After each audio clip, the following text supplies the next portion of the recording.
আল্লাহ তাবারক ওয়া তাআলা চান ব্যক্তির মর্যাদা বাড়িয়ে দিতে। এজন্য কোরআনুল কারীম আল্লাহ ইরশাদ করেছেন, ইন্না আকরামাকুম ইনদাল্লাহি আতকাকুম। তোমাদের ভিতরে মর্যাদা বেশি তার কলিজার ভিতরে, অন্তরের ভিতরে আল্লাহর ভয় বেশি যার। বলেন সুবহানাল্লাহ। তাহলে একজন মুসলিম যদি পারফেক্ট মুসলমান হতে চায়, একজন মুসলিম যদি প্র্যাকটিসিং মুসলিম হতে চায়, তাহলে সে কি করা লাগবে? নিজের অন্তরে আল্লাহর ভয় পয়দা করতে হবে। আচ্ছা, এটার উদাহরণটা কি? ১৫০০ বছর আগে নবী যখন এসে দ্বীনের দাওয়াত দেওয়া শুরু করলেন, তাদেরকে ১৩ বছর মক্কায় ট্রেনিং দিলেন, তাদের কলিজার ভিতরে আল্লাহর ভয় জাগিয়ে দিলেন। ১৩ বছর, ১৩টা বছর আপনি মক্কি জীবনের সূরাগুলো পর্যালোচনা করে দেখবেন যে সবগুলো সূরার ভিতরে ব্যক্তির চরিত্র কেমন করে তৈরি করা যায়, অর্থাৎ ব্যক্তির অন্তরে আল্লাহর ভয় কেমন করে পয়দা করে দেওয়া যায়, এটাই হচ্ছে আল্লাহর পরিকল্পনা। এবং তাই করেছেন তিনি ১৩ বছর নবীজির মাধ্যমে। প্রতিটা মানুষের অন্তরে আল্লাহর ভয় তিনি পয়দা করে দিয়েছেন। এই ভয়ওয়ালা মানুষগুলো যখন মদিনায় গেল, আর মদিনা নামক ইসলামিক রাষ্ট্র যখন প্রতিষ্ঠা হয়ে গেল, এখন নবীজি যা কয় মানুষগুলা তাই করে, কারণ ভয় তো তৈরি হয়ে গেছে। নবীর হুকুম মানার জন্য তারা প্রস্তুত হয়ে গেছে, জমিন রেডি। একেবারে চাষবাস করে সার গোবর দিয়া পানি টানি দিয়া আপনি রেডি করে দিচ্ছেন। এখন হালিটা লাগাইলেই শিকড় ছেড়ে দেয়, নতুন পাতা গজিয়ে দেয়।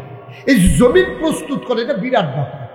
এই জন্য আমাদের দেশে একদল মানুষ ব্যক্তি তৈরি করতে চায়, সমাজ এবং রাষ্ট্রের ব্যাপারে তারা উদাসীন। তারা ব্যক্তি তৈরি করার জন্য বিভিন্ন মসজিদে যায়, বাড়িতে তারা সময় না দিয়ে তারা দেখা যায় যে 40 দিনের জন্য বের হয়ে যায়, 120 দিনের জন্য বের হয়ে যায়। তারা ব্যক্তিকে তৈরি করে, কিন্তু ব্যক্তির সমন্বয়ে যে পরিবার হয়, পরিবারের সমন্বয়ে যে রাষ্ট্র হয়, এই কথাটা আর তাদেরকে শিখানো হয় না বলে তিনি মৃত্যুর পূর্ব মুহূর্ত পর্যন্ত ব্যক্তিগত আমল আখলাকের ভিতরেই তিনি ব্যস্ত থাকেন। একটা মানুষ শুধু নিজে ভালো হবেন এই জন্য কিন্তু দুনিয়াতে পাঠান না। যদি শুধু নিজের ভালোর জন্য পাঠাইতো তাহলে তো ফেরেশতাই যথেষ্ট ছিল।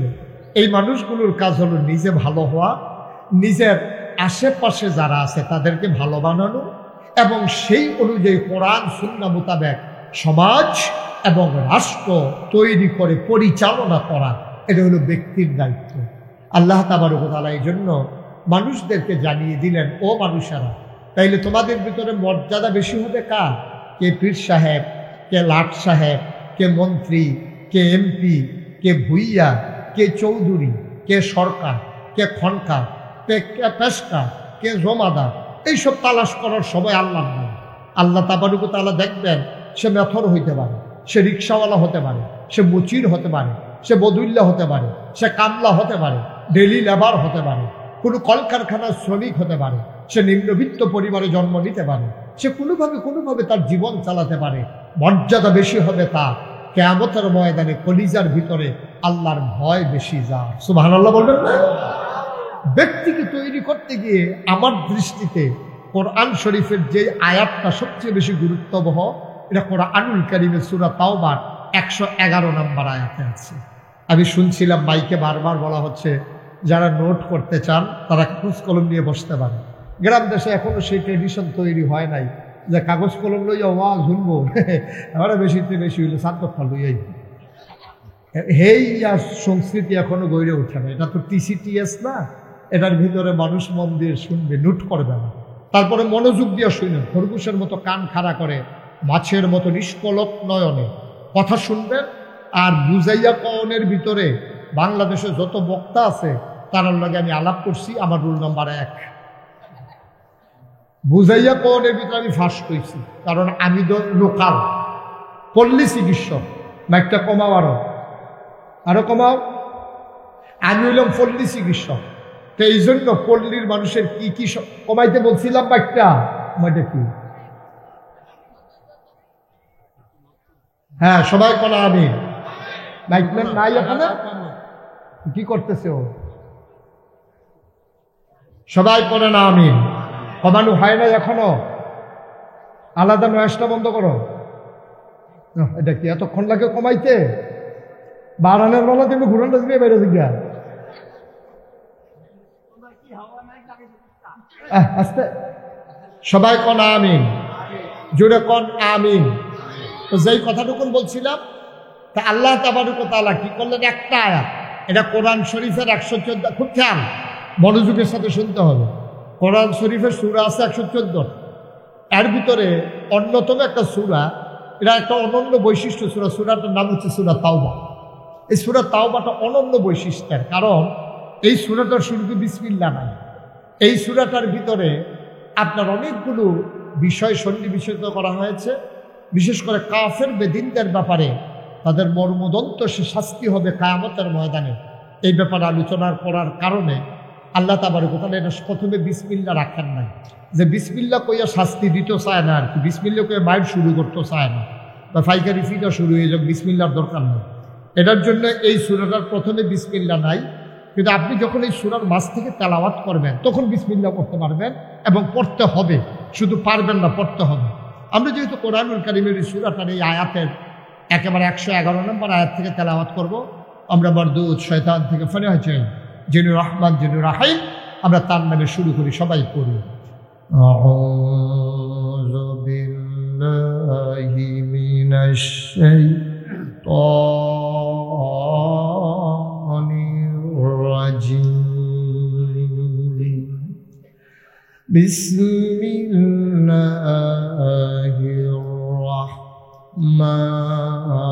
রাহমানির রাহিম। মারদুদ শয়তান থেকে ফেনা হয়েছে যিনি রহমান যিনি রাহিম, তার নামে শুরু করছে। আল্লাহ বলছেন, ইন্নাল্লাহা ইশতারা, নিশ্চয়ই আল্লাহ রাব্বুল আলামিন ক্রয় করে নিয়েছেন, কিনে নিয়েছেন। সুবহানাল্লাহ। আল্লাহ তাবারক ওয়া তাআলা ইন্নাল্লাহা ইশতারা, নিশ্চয়ই আল্লাহ ক্রয় করে নিয়েছেন, মিনাল মুমিনিনা, মুমিনদের কাছ থেকে, আনফুসাহুম, তাদের জান সমূহ, ওয়া আমওয়ালাহুম, তাদের সমস্ত মালামাল। দুইটা জিনিস। কয়টা জিনিস কিনে নিয়েছেন? আনফুসাহুম ওয়া আমওয়ালাহুম, তাদের জান এবং তাদের মাল আল্লাহ কিনে নিয়েছেন। সুতরাং আমরা বুঝলাম ক্রেতা হইলেন স্বয়ং আল্লাহ। কে? কথা না বললে হবে না তো, এটা কি নতুন নাকি? ক্রেতা কে? আরো জোরে বলতে হবে, ক্রেতা কে? ক্রেতা কে? আল্লাহ। আর যেই জিনিসটা বেচা কেনা হচ্ছে, এই বিক্রয় কিনে নিয়েছেন, ওই জিনিসটার নাম হলো জান আর মাল। ক্রেতা হইলেন আল্লাহ, জিনিসের নাম হলো, দ্রব্যের নাম হলো জান আর মাল। এখন বিনিময়ে আর বিক্রেতা হইলাম আমরা মুমিন যারা, এখানে আমরা সবাই যারা আছি মুমিন না, আমরা ঈমান, আমরা হইলাম বিক্রেতা। ক্রেতা হইল আল্লাহ, মালের নাম হলো জান আর মাল। এখন কি দিয়ে কিনলেন? বিআন্না লাহুমুল জান্নাহ, যে জিনিসটা দিয়ে কিনেছেন তার নাম হলো জান্নাত। তাহলে এটা কিন্তু আপনার পরিবার থেকে, খেয়াল করেন, আপনার আব্বার থেকে আপনার জান কিনে না, আপনার থেকে আপনার জান কিনছে, আপনার থেকে আপনার মাল কিনছে। কিনছে কে? কথা কয় না, কিনছে কে? আর যে জিনিসটা দিয়ে কিনছে এই জিনিসটার নাম হলো জান্নাত। সুবহানাল্লাহ বলবেন না? এই জিনিসটার নাম হলো জান্নাত। তাইলে জান আর মাল আল্লাহ কিনে নিয়েছেন, বিনিময় দিয়েছেন জান্নাত। এবার সহজ করে ওই যে বুঝাইয়া যে এটা কর, এটা কইতে আসি, খেয়াল করে শুনে। তাহলে জানের মালিক কে? এটা বিক্রি করার আগেও আল্লাহ, পরেও আল্লাহ। আসল কথা রহস্য হলো এই জায়গা। জানের মালিক কিন্তু আপনি না, মালের মালিক কিন্তু আপনি না। জানের মালিক হলো আল্লাহ, মালের মালিক হলো আল্লাহ। তাইলে জানের মালিক এবং মালের মালিক যদি আল্লাহ আগে থেকেই হয়, তাইলে আল্লাহ কিনতে চাইলেন কেন? আমার তো মালিকে না, আমি বেচুন না কে? আমি মালিক হইলে না আমি বেচবো। এই যে এখানে আমাদের সভাপতি, আমার ভগ্নিপতি, এখানে দেখেন একটা ফ্লাক্সের মুখ আছে, আর এটা একটা ফ্রিজ আছে। এখন ওনার দুটার মালিক উনি, ফ্রিজের মালিকও উনি, এই কাপের মালিকও উনি। এখন ওনারে যদি আমি কই, দুলা ভাই আপনি এইটা নেন, এইটা আমারে দেন, তো উনি হাসি দেওয়া করবে, আর চালাকি করতেন, জায়গা পান না। দুটাতে এমনি আমার, আপনি আমার একটা দিয়ে আরেকটা নেই কেনা, এই কথাটা কইলে কি অন্যায় হইব না? কারণ যেহেতু দুটার মালিক উনি, এখন আমি যদি এখান থেকে একটা কিনতে চাই, বাইকটা বিরক্ত করতেছে, একটু কমাই দাও না বাবা, কি সমস্যা? এই যে কুয়া দিল তোমার, এরপরে বুঝলা?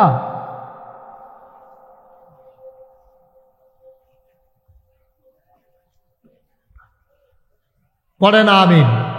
আরো কমাও, এই আসে নাই, এই আরো কমাও। ওই যে কুয়া দিয়া রয়েছে বাইক,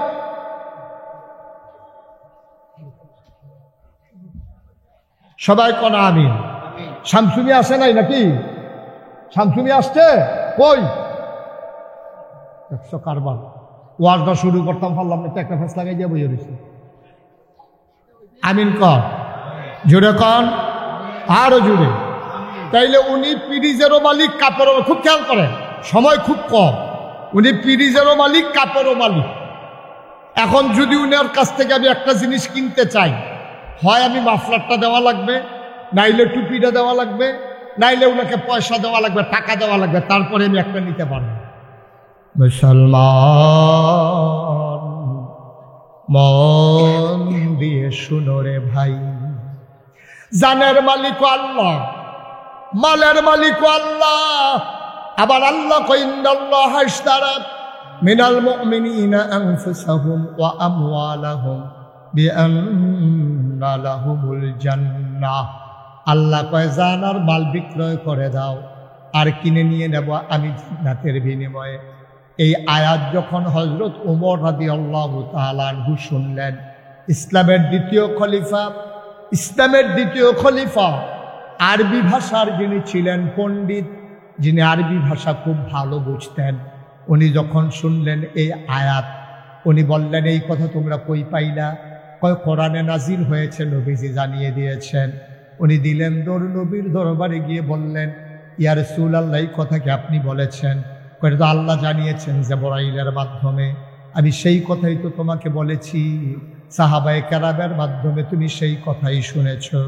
আবার আল্লাহ রাব্বুল আলামিন যে আয়াত নাজিল করে দিলেন, ওমর ডাক দেয়া কয়, ইয়া রাসূলুল্লাহ, ইয়া হাবিবাল্লাহ, যুক্তিতে তো মিলে না।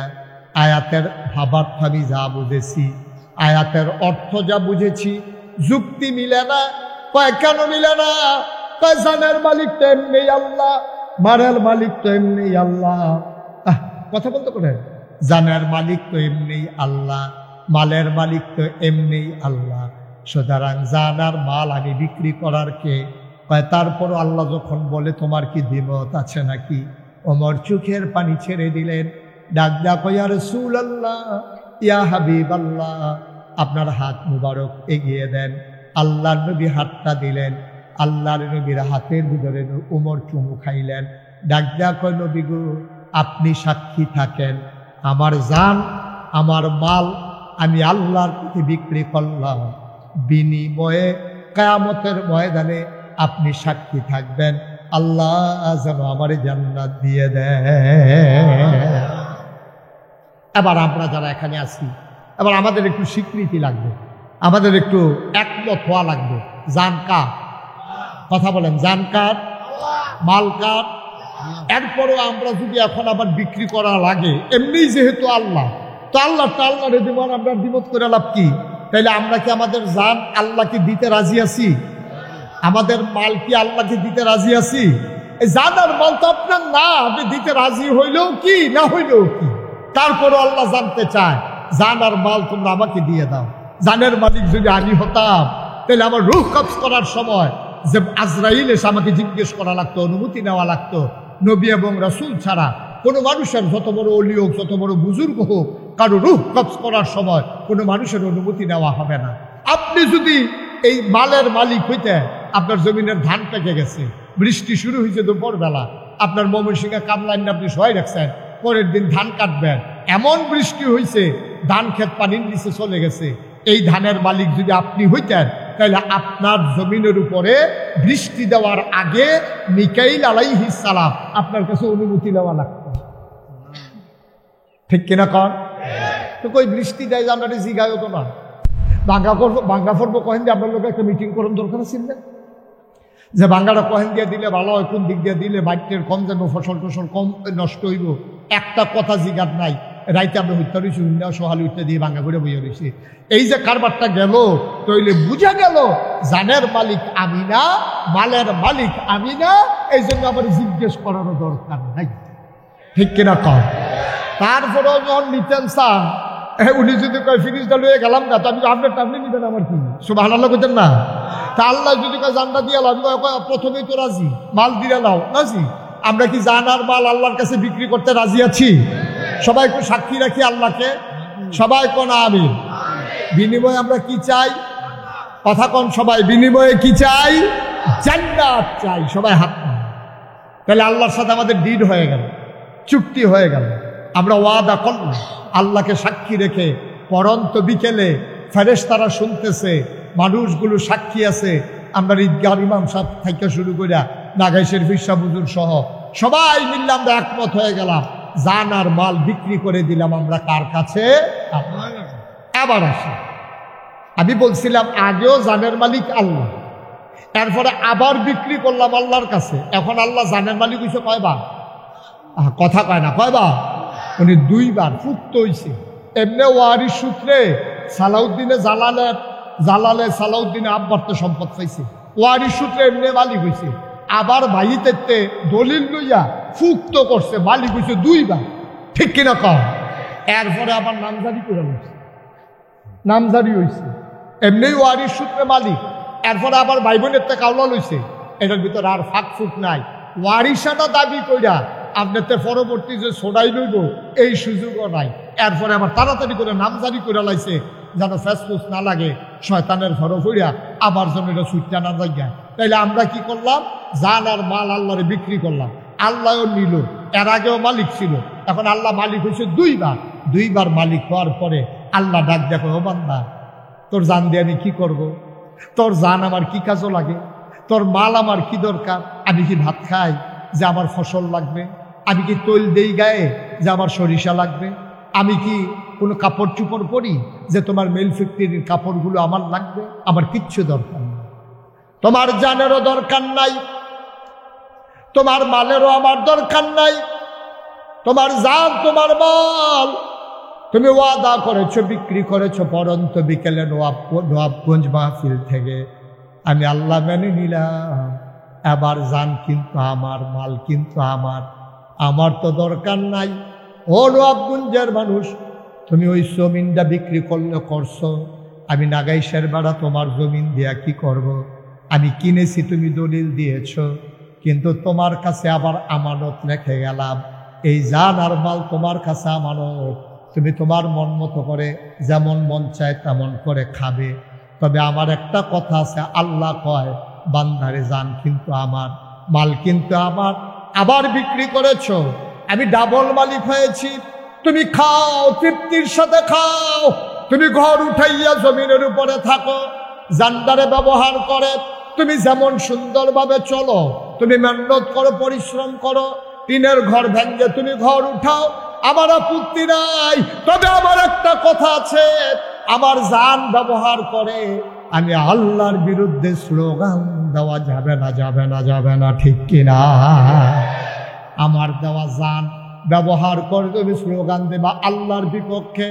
আমার দেওয়া জীবন ব্যবহার করে তুমি শক্তি খরচ করবা পুঁজিবাদের বিরুদ্ধে, জাতীয়তাবাদের পক্ষে, পুঁজিবাদের পক্ষে, কমিউনিজমের পক্ষে, ওই কি বলে স্বৈরতন্ত্রের পক্ষে। এটা আমি মেনে নেব না। যেহেতু জান আর মাল আমার, আমি যেই পথে বলি ওই পথেই খরচ করা লাগবে। তোমার মন মতো তুমি কামাইও করতে পারবা না, খরচও করতে পারবা না। এই ক্ষেত্রে আমি বলেছি, তুমি গোশত খাও, গরু জব করে, ছাগল খাও, তুমি ছাগল জব করে, তুমি মাছ ধরে খাও, জমিনে ফসল ফলাও, তবে সাবধান সাবধান, দুধ খাইবা, মদ খাইতে পারবা না। এটা কার হুকুম? বা কথা হয় না, কার হুকুম? দেখেন কত বড় আল্লাহ। হ্যাঁ, আপনি জান বেচা লাইছেন, এরপর আপনার জান আবার আপনার দিয়া রাখছে। আপনি মাল সামানা বেচা লাইছেন, এরপর এটি আবার আপনার দিয়া রাখছে। আল্লাহ কইছে, ও তুমি লাল শাক লাগাইয়া খাও, লাউ শাক খাও, তুমি লাউ লাগাইয়া খাও, ডাটা বান্ধাইয়া খাও, ফুলকপি খাও, বাঁধাকপি খাও, মাছ ধরে খাও, গরু জব করে খাও, সব করো, আমার কোনো আপত্তি নাই। আমার জান্নারে ব্যবহার কইরা, এই জিব্বারে ব্যবহার করে মুখ দিয়া তুমি কখনোই তুমি মদ খাইতে পারবা না, এটা আল্লাহ হুকুম করছে। এখন আমরা করলাম কি, জানো আল্লাহর মালও আল্লাহ। ওই যে ব্যক্তি আমরা কত খারাপ মানুষ দেখেন, সব আল্লাহর কাছে আত্মুল্লাহ বিক্রি করছে। আল্লাহ তো সব খাইতেন কইছি, খালি একটা না করছি, কইছে তুমি মদ খাইও না, আপনি শুরুই করছেন মদ দিয়া, আছে নাকি নাই? এরপরে কইছিল, ও শুনো, আল্লাহুল বাইয়া ও হারামার রেবা, আমি ব্যবসারে হালাল করছি, সুদরে হারাম করে দিছে। বাবা তুমি টেহা দিয়া ব্যবসা করো, দোকানদারি করো, বালুর ব্যবসা করো, খেত কিনো বিছ, তুমি অফিস দিয়া ব্যবসা করো, তোমার যা মন হয় ধরে তা করো, তবে সাবধান, আমার টাকা আমার মাল তুমি সুদে লাগাইও না। এখন আমার মুস্তাক ফৈজির কাছে এই আমরার ইমাম সাহেব হুজুর মতিউর রহমান জমাদার, উনি যদি 2 ঘন্টা খেত বেছে, আর আমি যদি কইয়া যাই আপনি সব কইরা খাইবেন, অকেটা লাল শাক বান নেবেন, লাউ শাক বান নেবেন, কচু খাত করবেন, সব কইরা খাবেন, সাবধান, আমার এই দেওয়া আমানতের ভিতরে আপনি কোনোদিন জৈন্তার দানা বান নিতে পারছেন না, সব করেন। আমার জৈন্তার দানা শত্রু, আমি একবার ছোটবেলা আটতাম লইয়া এই জৈন্তা খেত কাটটা রাখছে, যে কোন ইচ্ছা কূপ দিয়া আমার ফাও বেড়াইয়া কাটটা লাইছি, আপনি সাবধান, সব করবেন, আপনি জৈন্তা বান নিতে পারতেন না। আমি এবার খেতরা দিয়া, আমি কিনা খেত, আমার কিনা খেত, এবার আমানত দিয়া আমি ফতেহাবাদ ফাড়ুইতাম পারছি না, একটা টিপ টিপ বৃষ্টির ফোড়া পড়ছে, এবার কুবাইয়া ফইলে জৈন্তা হালাইছে।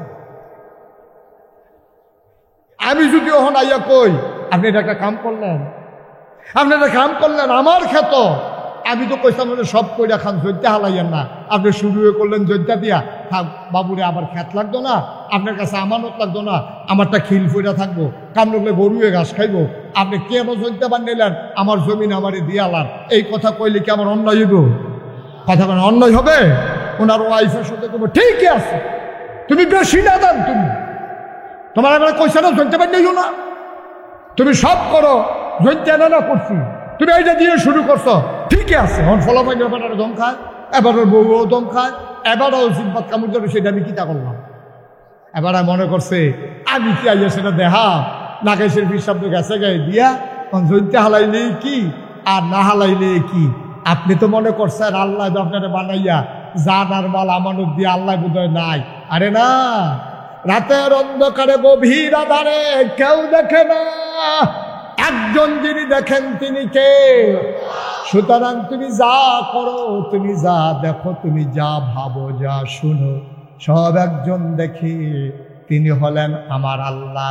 সুতরাং এই জিনিসটা যদি কলজার ভিতরে গেঁথতে পারো, যে এই অন্তরে কারো প্রতি ভয় থাকবে না। কারণ আমি এখন এসেছি নাগাইশের পীর সাহেব, আমি যখন মাগরিবের ওয়াক্তে চলে যাব, তুমি কোটটায় বসে বসে কি করো আমি জানবো না, আমি দেখবো না, কিন্তু আমার আল্লাহ এমন আল্লাহ, মাঝরাত সবাই ঘুমিয়ে পড়েছে, পাখিগুলো আপন নিরে ঘুমিয়ে পড়েছে, গরুগুলো গোয়াল ঘরে ঘুমায়, নিরাপদ আশ্রয়ে কুকুরগুলো চলে গেছে, প্রিয়তম স্বামী প্রিয়তমা স্ত্রীকে নিয়ে ঘুমায়, ছোট্ট শিশু মায়ের বুকে মুখ রেখে ঘুমায়, কেউ জাগনা নাই। তুমি মাঝরাতে উঠে কি করো? যার চোখ ফাঁকি দেওয়া যায় না, তিনি হলেন আমার আল্লাহ, ঠিক কিনা? 13টা বছর মক্কার 13টা বছর নবীজি এই জিনিসটা মুসলমানদের কলজায় রেডি করছে। ভয়, কার ভয়? তোমার কথা হয় না, কার ভয়? এখন এবার যখন করে ফিটা দিতে যায়, তখন মনে হয় আল্লাহ দেখতে আছে, তখন আর ফিটা না দিয়ে বাইর যাই, সুবহানাল্লাহ কইতেন না? এবার ফিটা দিতে গেলে চিন্তা করে আল্লাহ দেখতে আছে। এবার মূলা চুরি করার সময় চিন্তা করে যে কেউ দেখো আর না দেখো, ক্ষেতের বেড়ায় না ভাই ফিরতে রয়েছে, কিন্তু আল্লাহ দেখে নাকি দেখে না? আপনি মাছ ধরতেন গেলে মনে পড়ে যে আল্লাহ দেখতে আছে। এই জন্য চুর যখন চুরি করার সময় তার ফুতেরে লইয়া গেছে, রাস্তার ভিতরে ফুতেরে কইছে, ফুতরে তুই এই জায়গায় দাঁড়াই থাকবি, আর কেউ আইতো লইলে তুই সিল্লান দিবি আইয়ে রে কইয়া। এই চিন্তায় ফুতের খেলা করাইয়া হেবেলা গেছে চুরি করতো। ফুতে চতুর্দিকে চাইয়া সেরা এই তার বাহে যখন মাত্র ঢুকবো, এমন সময় সিল্লান দিছে আইয়ে রে। হ্যাঁ বেড়াও দৌড় দিয়েছে, কিতে আইয়ে? বাবা আমি তো ডাইনে চাইছি, বামে চাইছি, সামনে চাইছি, পিছে চাইছি, কেউ তো আইয়ে না। হঠাৎ করে আকাশের দিকে নজর গেল, মনে হইল আপনি যে ঢুকতেছেন আমার আল্লাহ দেখতেছে। সুবহানাল্লাহ বলবেন না? মুসলমান, মন দিয়ে শোনো, ব্যক্তি জীবন নিয়ে কথা বললে দীর্ঘ সময় বলা যাবে, সেইটা আমার উদ্দেশ্য না। তাহলে আল্লাহ তাবারক ওয়া তাআলা যেমন করে চাইলেন, ও ব্যক্তি, ও মানুষ, ও কলিমুদ্দি, ও সলিমুদ্দি, ও আব্দুর রহিম, ও আব্দুল কুদ্দুস, তোমাদের কাছ থেকে জান আর মাল আমি কিনে নিলাম, বিনিময়ে কিন্তু জান্নাত দিয়েছি। সুতরাং এই জান যেই কাজে ব্যবহার করতে বলি করবা, কুলু লা ইলাহা ইল্লাল্লাহ, তোমরা পড়ো লা ইলাহা ইল্লাল্লাহ। এবার বলে দিলেন ঈমান এনেছো? আমরা বলি জি আল্লাহ ঈমান এনেছি। আল্লাহ ডাক দেয়া, এবার একটা কাজ করো, ইয়া আইয়ুহাল্লাযীনা আমানু, হে ঈমানদারেরা, তোমাদের জন্য কতগুলো কাজ দিয়ে দিলাম। আমরা বললাম কি কাজ? পাকিমুস সালাহ ইউকিমুনাস সালাহ, কাদ আফলাহাল মুমিনুন আল্লাযীনা হুম ফি সালাতিহিম খাশিউন। বিভিন্ন জায়গায় বাড়াই ঘুরাইয়া নানানভাবে আল্লাহ বললেন, ঈমান আনার পরে 1 নাম্বার কাজ হলো তুমি নামাজ আদায় করবা। আল্লাহ বুঝলাম, আমি নামাজ কায়েম করলাম, আদায় করলাম, এরপরে আমারে কি করা লাগবে? কয় অতু যাকাত, তোমরা যাকাত দেবা। কয় বুঝলাম, যাকাত দেবা, এরপরে কি করা লাগবে? কয় আইয়ুহাল্লাযীনা আমানু কুতিবা আলাইকুমুস সিয়াম কামা কুতিবা আলাল্লাযীনা মিন ক্বাবলিকুম লাআল্লাকুম তাত্তাকুন। তোমাদের উপরে বছরে 1টা মাস রোজা ফরজ করে দিলাম, এই রোজা রাখবা। কয় বুঝলাম, আর কি করব? ওয়ালিল্লাহি আলান নাসি হিজ্জুল বাইতি মান ইসতাতা ইলাইহি সাবিলা। যদি আল্লাহ সামর্থ্য দেয়, তোমার সামর্থ্য যদি আল্লাহ দেয়, তোমার শরীরও বালা, টাকা পয়সাও কামাই রোজগার ভালো আছে, পরিবার পরিজন, তুমি হজে চলে গেলে ভিক্ষা করা লাগবে না, রাস্তায় রাস্তায় হাঁটা লাগবে না, তুমি আর না ফিরলেও তাদের একটা বন্দোবস্ত করে দিয়েছ। ওয়ালিল্লাহি আলান নাসি হিজ্জুল বাইতি মান ইসতাতা ইলাইহি সাবিলা। তোমরা যখন আল্লাহর ভয় অন্তরে পয়দা করেছো, আর যখন পড়ে নিয়েছো লা ইলাহা ইল্লাল্লাহ, তখন তোমাদের উপরে এই কাজগুলো আমি ফরজ করে দিলাম।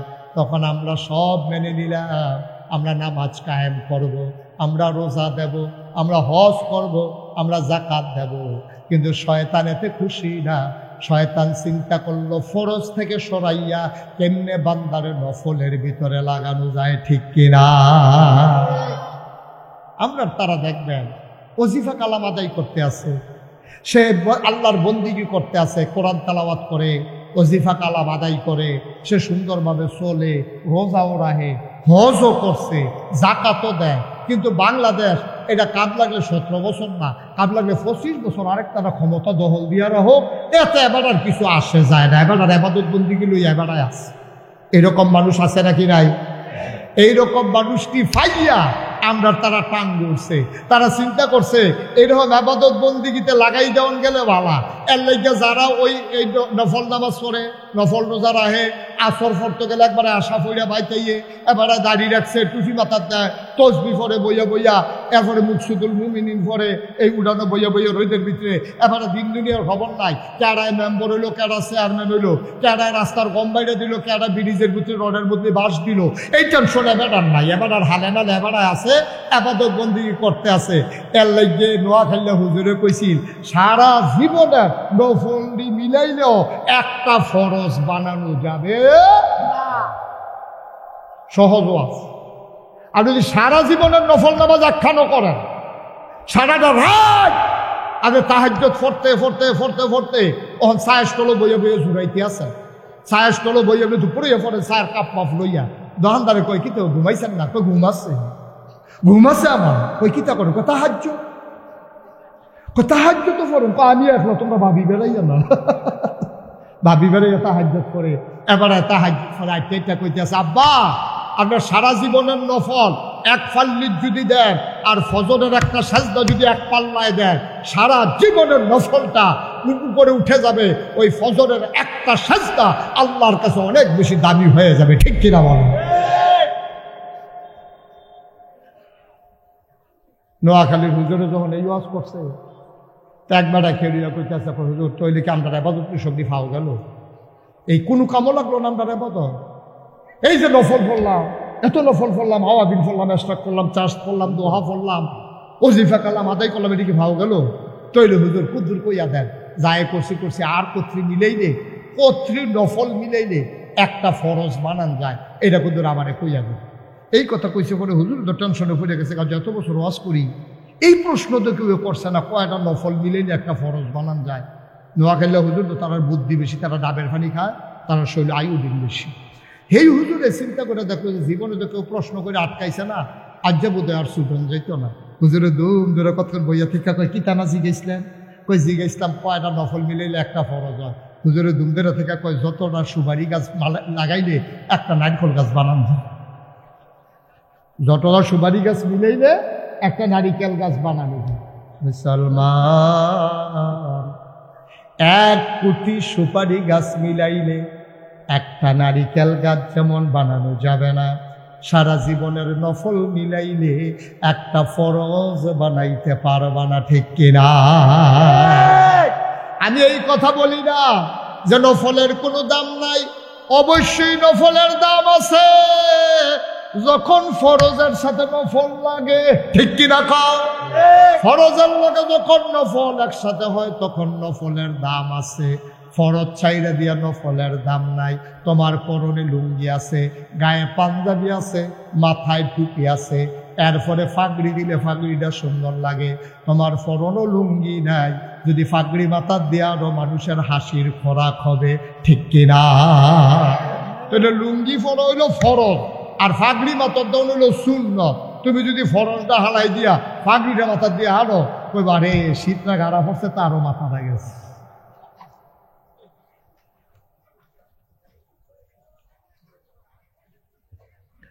নবাবগঞ্জের মুসলমান, মন দিয়ে শুনো, প্রাণ ভরে শুনো। তাহলে 1 নম্বরে আমরা পেয়ে গেলাম, ব্যক্তি জীবনে ভালো হতে হলে অন্তরে ভয় থাকবে বেশি, যার তিনি আমার আল্লাহ, ঠিক কিনা? মায়ের ভয় অন্তরে থাকবে স্বাভাবিক, কিন্তু কিয়ামতের ময়দানে মা বিচার করবে না, বাবা বিচার করবে না, পীর সাহেব বিচার করবে না, মন্ত্রী করবে না, এমপি করবে না, পুলিশ করবে না, র্যাব করবে না, গোয়েন্দা করবে না, বিচার করবেন যিনি, তিনি আমার আল্লাহ। সুতরাং আল্লাহরে ভয় করে করে তুমি 3টা কাজ করবা। 1 নম্বরে যা করবা তুমি মনে করবা আমার আল্লাহ দেখতেছে। 2 নম্বরে তুমি যা বলবা মনে মনে বিশ্বাস রাখবা আল্লাহ শুনতেছে।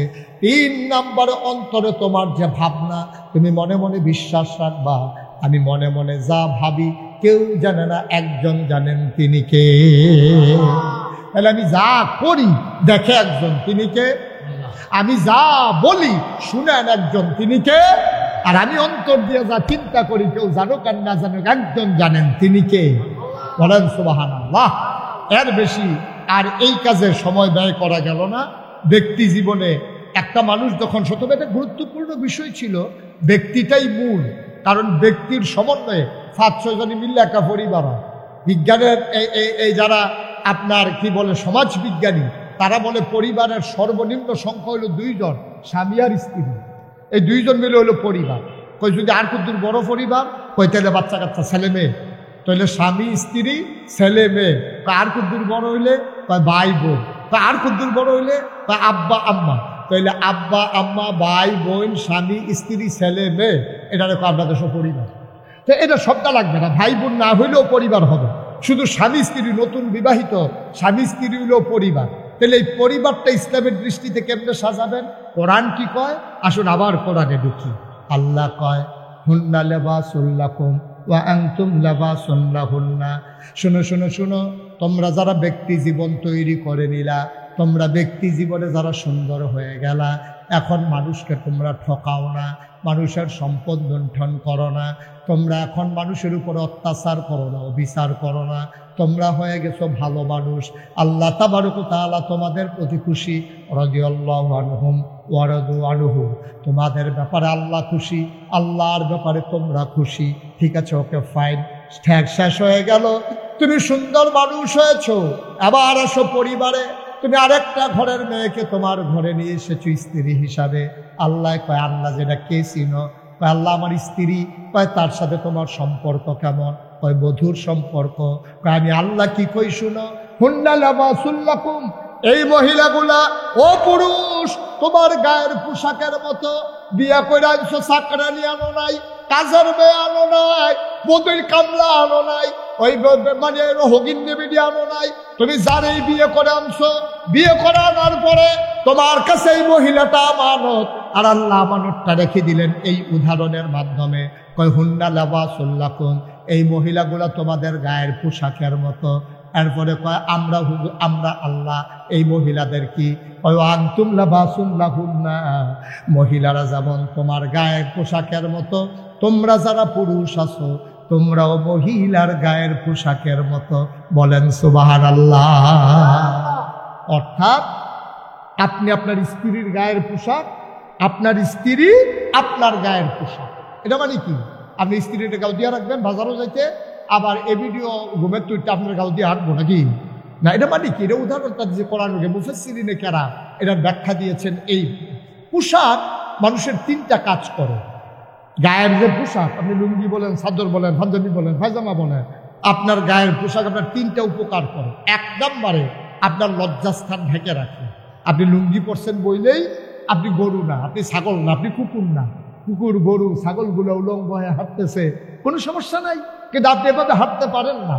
আপনি আশরাফুল মাখলুকাত মানুষ, এই জন্য আল্লাহ তাবারক ওয়া তাআলা আপনার জন্য পোশাক ফরজ করে দিয়েছেন। নারীর জন্য নারীর পোশাক ফরজ করে দিয়েছেন, পুরুষের জন্য পুরুষের ফরজ পোশাক নির্ধারণ করে দিয়েছেন।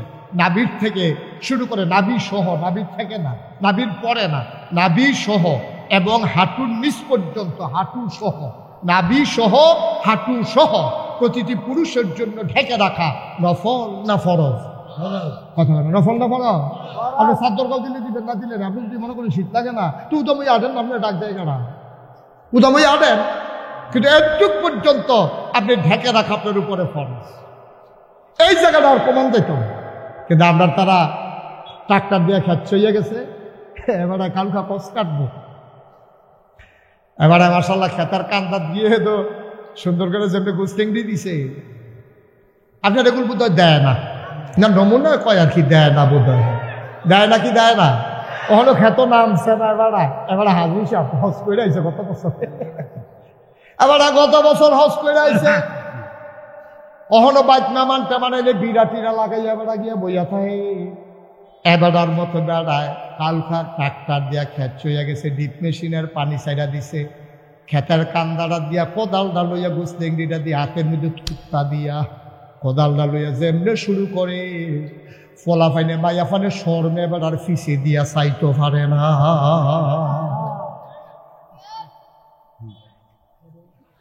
আছে নাকি নাই? এটা যে কবিরা গোনা হইতে আছে, আমরা তাদের এই খবরে নেই। এবার আমি জীবনেও দিছি না, দিলেন ওই ইমামতি না থাকলে, আপনিও দিলেন ওই, আমিও দিলাম ওই ফিসাদি না থাকলে, এবারে দিয়া লইল, এবারে দেয় না কেরে, আমি ইমাম সাহেব আমি দেই কেমনে, আমি দেই না কেরে, আমি ফির সাহেব আমি দেই কেমনে, তা হাতাটা মনে করছে আমি ফির সাহেব না ইমাম সাহেব, তো আমি দিতে সমস্যা কি? এটা যে কত বড় গোনা, কবিরা গোনা, কবিরা গোনা। আপনার তারা এই কাম করে নাকি করে না? মুসলিম এবার এলাকার ভিতরে ফাঁস হয়েছে। আমি যে গেলাম, আরে তোরা এগুলো কি প্রতিযোগিতা হয়, তোরা এগুলো এই গুস্তেংড়ি আবার ফার্স্ট হয়েছে, এটা বার করলি কেমনে? হুজুর এবারে সেই গুস্তেংড়ি দেয়, কেউ এইরকম পারে না। এবারে গুস্তেংড়ি দিলে লুঙ্গিয়া আসে না নাই বুঝ হয়ে যায়, এমন গুস্তেংড়ি এবারে হিটছে। আব্বা কুদ্দুর চিন্তা করি, কি সারা জীবন মাহফিল হইল না, শুনছেন তো? মাহফিল শুনতে শুনতে কালাদারি সাদা হয়েছে, টান টান চামড়া ফোড়া হয়েছে, দাঁত আসিল মুখে ভর্তি, আর ডিবারে সাবাইয়া খাইয়া লাইছে, হেই দাঁত অহন ফইরা টইরা গালের ভিতরে ফুড়ো লইছে, অহন আপনার দাঁত টাত ফইরা গাল যাবে ভিতরে গেছে, ফোয়া খানে তেল গালও ধরে। হ্যাঁ নো তেল রেখে সারা চলু দিতেন পারেন, পরিবর্তন তো নয়। ওয়াজ দইতে আছে, এই ওয়াজ দইতেছে যে কয় বছর? 9 বছর ধরে, 9 বছর ধরে তো এই মাহফিল দইতে আছে। কিন্তু আমাদের ব্যক্তি জীবন সুন্দর হইল না কেন? আমাদের পরিবারগুলো সুন্দর হইল না কেন? তুমি মসজিদে যাও আর মোবাইলে ছেড়ে দিয়ে বইয়া রইছ, তুমি মসজিদ দেখতে পারো না, হাইব্রিড শপিং করে দেখো, তে কলমুনার সিরত মোবাইল টিপে তাই কো, তাই ও হলো কলেজে তাইছে না রাইতের মাঝে 8টা, ঠিক কিনা খাও? তোমার এদিকে পরিবার রয়েছে না, পরিবার রয়েছে তোমার। তুমি হজ করে আইছ, মসজিদ কমিটির তুমি সভাপতি, তোমার মাইয়ার ভিতরে দাউদ কেন্দ্রের ফলাফাইন আছে নাচনের লেগিয়া, হ্যাঁ দিয়া গান লাগাই দিছ, এটি কি মাইক? এই মাইকে তো আবার কোন লাগে বাড়া কমা, আর এই গানের ভিতরে যে দেখছে না এমন বাজা বাজে ধাক্কার লোক কলম রুহু থেকে রুহু কলম জায়গা ঠিক কিনা পাও? তুমি মসজিদ কমিটির সভাপতি, তোমার মাইয়ার বিয়ার মধ্যে এমনি গান বাজতে আছে, ইমাম সব চালাক মানুষ, ইমাম সাহেব সভাপতি সাহেব গানটা বাজে বলো, গানটা বাজে বলো কইয়া এতেন ভাইয়ার ভাইয়ে সব করছে বিদেশ থাকে যে আমরা আগে হুজুর অনেক কষ্টে মষ্টে চলছি, আমরা ভাই কোনো আনন্দ ফুর্তি হয়েছে না, তার লেগে তেমনি সব করছে বিদেশ থেকে টেহা বাড়াইছে, বইনের বিয়ার মেয়েতে গায়ে হলুদ না খুব আয়োজন করে করবো। আজকে আসার সময় কইলিটা, আজকে আসার সময় যেই কারবার দেখে যাবি জীবনে এই কইলি যাবলে, আজ আসার সময় দেখি আমরা বাউনফাড়ার দহিন দিয়া গেট কইরা রাখছে। আমি আর খেয়াল করছি না, আমার পিএসডি হেবাটাই দেখে লাইছে শূন্যতে খতনা, মেইন রোডের উপরে গেট। লজ্জা সরম বলতে আমরা কিছু আছে, হেতার ইয়া কাটবো, এটা কিতা কাটবো, এটা তো বাইকে কইতামও পারি না বাফির। এটার ভিতরে দাওয়াত খাইব, মেইন রোডের উপরে গেট করে রাখছে। আমরা পরিবারগুলো ধ্বংস করে দিয়েছি।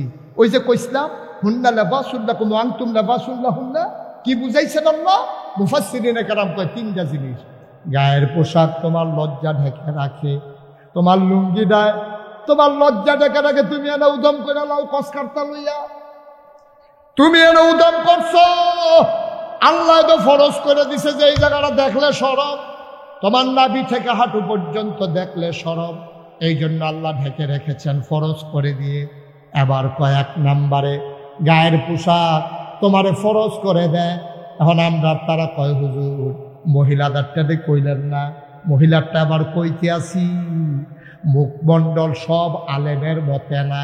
কিছু কিছু আলেম কয় মহিলা বেশিতে বেশি হলে মুখটা দেখাইতে পারবো, হাতের ফাতাটা দেখাইতে পারবো, পায়ের ফাতাটা দেখাইতে পারবো, আর নইলে সবগুলা জায়গা ঢাইকা রাখা মহিলার জন্য ফরজ। কি কথা না, কি নফল না ফরজ? সবগুলা জায়গা ঢাইকা রাখা কি? কিছু কিছু আলেম কয় চলতে গেলে ওখানে মুখটা বেড়াইয়ে ঘুরা লাইলে চলতে কষ্ট হইব, আঁচড়া বেড়াইয়ে ঘুরা লাইলে সমস্যা হইব রান্না বান্না করতে, এরপরে ফাওটা বেড়াইয়ে ঘুরা লাইলে আটতে মারতে সমস্যা হইব, এর লাগে মুখটা খোলা রাখুন যাইব। তারপরেও কইছে চোখটি যেদূর খোলা রাখলে সাড়ে দূরে ফরহেজগারি। জায়েজার ফরহেজগারি কিন্তু এক জিনিস না, জায়েজ এক জিনিস, ফরহেজগারি এক জিনিস। জায়েজ আর ফরহেজগারি এক জিনিস না। তাইলে ফরহেজগারি হইল একেবারে চোখটি সহ যদি সামনে দিয়ে দিয়ে ঘুরে দিতে পারে, তাইলে আপনার ফরজ দাম্মা আদায় হইল। এখন আমরা মহিলারা কি কইলিটা আমার যেমন এক বিষয় দিছে, খালি কথার কথা রে, মার হাবা কয় না। আমাদের মহিলারা যেইভাবে যায় রাস্তাঘাটে দোকান পাটে, এইগুলা কোনো মুসলমানের কোনো মেয়ে, মুসলমানের কোনো স্ত্রী, কোনো মুসলমানের মা, কোনো মুসলমানের বোন এইভাবে চলতে পারে না, ঠিক কিনা কম? মুসলমান তাইলে মহিলা ঢেকে রাখবে তার পুরাঙ্গ, পুরুষ ঢেকে থাকবে তার নাভি থেকে শুরু করে হাঁটু পর্যন্ত। বুঝলাম এটা হলো একটা পুরুষ। এই কাপড় যেমন মানুষের সব কিছু ঢেকে রাখে গোপন, এই জন্য আল্লাহ পোশাক দিয়ে তুলনা দিয়েছে স্বামী স্ত্রীর মাঝে। কয় পোশাক স্বামী স্ত্রী আর কি হবে? পোশাক আর কি কাজে লাগে? কয় পোশাক মানুষের ইজ্জত বাড়ায়, স্বামী স্ত্রী একজন আর একজনের ইজ্জত বাড়াবে। আর পোশাক যেমন মানুষকে আরাম দেয়, স্বামী স্ত্রী একজন আরেকজনের আরামের কারণ হবে। এই জন্য বলেছেন হুন্না লাবাসুল লাকুম ওয়া আনতুম লাবাসুল লাহুন্না। ও বুড়ি হে মহিলারা, ও বাবারা শোনো, তোমরা যারা মাহফিলে এসেছো, তোমার স্ত্রী তোমার জন্য গায়ের পোশাকের মতো, অর্থাৎ তোমার স্ত্রী তোমার আরামের ব্যবস্থা করবে, তোমার গোপন কথাগুলো ঢেকে রাখবে, তোমারে সুন্দর করে তোমার ইজ্জত বাড়াই দেবে। এটা মহিলা যেমন তোমার জন্য করবে, তুমি ওই কাজটা করবা। মহিলার ইজ্জত বাড়াবা, মহিলার গোপন কথা গোপন রাখবা, মহিলার আরামের ব্যবস্থা করবা। এই জন্যই হুন্না লাবাসুল লাকুম ওয়া আনতুম লাবাসুল লাহুন্না। আবার বন্ধুগণ, বুঝলাম সংক্ষিপ্ত পরিসরে ইসলাম পরিবারে কি কয় এইটা বুঝলাম। পরিবার মানে শুধু স্বামী স্ত্রী না, লম্বা সময় নেয়। তাইলে সন্তানের প্রতি বাবার কি দায়িত্ব এটাও বলতাম, বাবার প্রতি সন্তানের কি দায়িত্ব এটাও বলতাম, ভাইয়ের প্রতি ভাইয়ের কি দায়িত্ব এটাও বলতাম, যেহেতু তারা পরিবারের সদস্য। সময়ের কারণে বলা গেল না। আবার চলে যাই, ইসলাম সমাজে আমাদেরকে কি দায়িত্ব দেয় জানার দরকার আছে নাকি না? সমাজ কারে কয়? একটা বাড়ির ভিতরে 5টা পরিবার, 5-6টা বাড়ি লইয়া, এই 5-6টা পরিবার লইয়া একটা বাড়ি, কয়েকটা বাড়ি লইয়া একটা সমাজ। এই সমাজের ভিতরে দায়িত্ব কি? তা'মুরুনা বিল মা'রুফ ওয়া তানহাউনা আনিল মুনকার। তোমার দায়িত্ব হলো তুমি হকের আদেশ করবা, অন্যায় থেকে বিরত রাখবা। এটা হলো সমাজে তোমার দায়িত্ব। আমাদের সমাজে সব মানুষ খারাপ না। আমি খেয়াল করে দেখছি, এত যে খারাপ মানুষ, তারপরে সব কোনো খারাপ না। পুরা গ্রামের ভিতরে বদনাম করি না, খারাপ করি না, 2-4 জন পাইবেন, সব খারাপ না, মোটামুটি সবাই ভালো মানুষ। তো খারাপটার খারাপিটা এত দেখা যায় কিনে? আমরা এত ভালো মানুষ থাকার পরে 2-4টা খারাপ হইলে এত খারাপ দেখা যায় কেন? কারণ হইল খারাপকে আমরা খারাপ বলতে রাজি না। ঠিক কিরকম? যেটা অন্যায় করে মামলার ডরেও, তার লাঠির জুড়েও, তার বংশের ভিতরে লাঠি বেশি, তার বাহেফুতে এটা নিবিলেই আসলে জন, এমনি যেই কারণেও তে অন্যায় করলে আমরা অন্যায় কই না, তেল রে তেল কই না, পানি রে পানি কই না, রাইত রে রাইত কই না, দিনের দিন কই না। এর লাগে অন্যায়টা বেশি দেখা যায়। যদি ডাক দিলে হুলতো আর ডাক ডাউন যেত, তাহলে বাংলাদেশে আজকে এই কারবার হয় না। যেদিন থেকে সভ্য পৃথিবী শুরু হয়েছে, যেদিন থেকে রাষ্ট্রীয় অবকাঠামো শুরু হয়েছে, যখন রাষ্ট্র ছিল না, মানুষগুলো বন জঙ্গলের পশুর মতো, সিংহ যেমন যারে পায় তার এই দৈরা খায়, তে কোনো সন্ধ্যার সময় বিচারকেও ডাক দেয় না যে ওই তুই হরিণ দৈরা খালি কেটে তোর বিচার হইব, এই কথা কই না। জঙ্গলও নাই, মানুষও ছিল এক সময় যেমন, যার শক্তি আছে তো ক্ষমতা প্রয়োগ করত, কেউ তারে ডাক দিয়ে জিজ্ঞেস করার কিছু ছিল না। কিন্তু সভ্য পৃথিবী যেদিন থেকে শুরু হয়েছে, যেদিন থেকে রাষ্ট্রীয় অবকাঠামো হয়েছে, যেদিন থেকে মেম্বার হয়েছে, চেয়ারম্যান হয়েছে, যেদিন থেকে চেয়ারম্যান এমপি হয়েছে, যেদিন থেকে মন্ত্রী প্রধানমন্ত্রী হয়েছে, যেই দিন থেকে রাষ্ট্রীয় অবকাঠামো তৈরি হয়েছে, যেদিন থেকে সভ্যতা তৈরি হয়েছে, এই সভ্যতা শুরু হওয়ার পর থেকে একবিংশ শতাব্দীর সূচনা লগ্নে 2024 সাল পর্যন্ত পৃথিবীর ইতিহাসে এইরকম ঘটনা নাই। একটা সরকার বদলের পরে 330 জন মেম্বার অফ পার্লামেন্ট, একটা সরকার বদলের পরে আমলা কামলা বদুল্লা, একটা সরকার বদলের পরে র্যাব, গোয়েন্দা পুলিশ এবং বড় বড় ব্যবসায়ী সব একসাথে পালিয়ে গেছে। পৃথিবীর কোন ইতিহাস নাই। ঠিক কিনা বলো? কারণ হলো একটাই। কারণটা কি? আমরা ন্যায়কে ন্যায় বলতে পারি না। আমরা কথা বলছি, আমরা যে বলি নাই তা না। নবাবগঞ্জ মাহফিলে তো আমি আরো 2বার আসছি, আমি তখন কথা বলি নাই। আমি অনেক শক্ত কথা বলেছি। আমি নেতাদেরকে পাশে বসাই রেখে কথা বলেছি। তখন যদি আমাদের কথাগুলো শুনতো, আজকে একবারে 330 জন মেম্বার অফ পার্লামেন্ট, আমলা কামলা বদুল্লা, র্যাব, গোয়েন্দা, কত জাতের কি তারে পিতা, যত জাতের আছে সবটির ভিতরে কিছু না কিছু ভাগ্যে গেছে। ঠিক কিরকম? কারণ কি? সরকার তো বদলের আগে হয়েছে, সারা পৃথিবীতে তো ওখানে আর সরকার বদলিলে আমি জায়গাও লাগবো কারবার কি, তাও গেছেন কাজে কেন বাচ্চা না হইলে এটা কর যেত না। কি চাই না কয়েন পেতাম, তোমরা বুঝো, কম বুঝো তোমরা। ফাইলে তো ফাইলে কি করবে তোমরা? আমি কেমন কয়?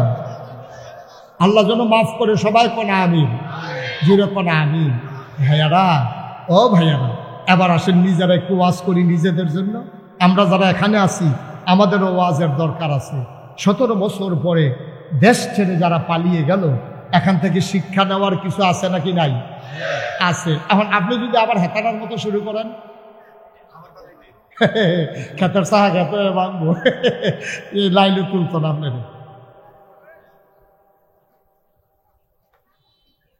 কেউ লাইলে তুলতো না আপনারে।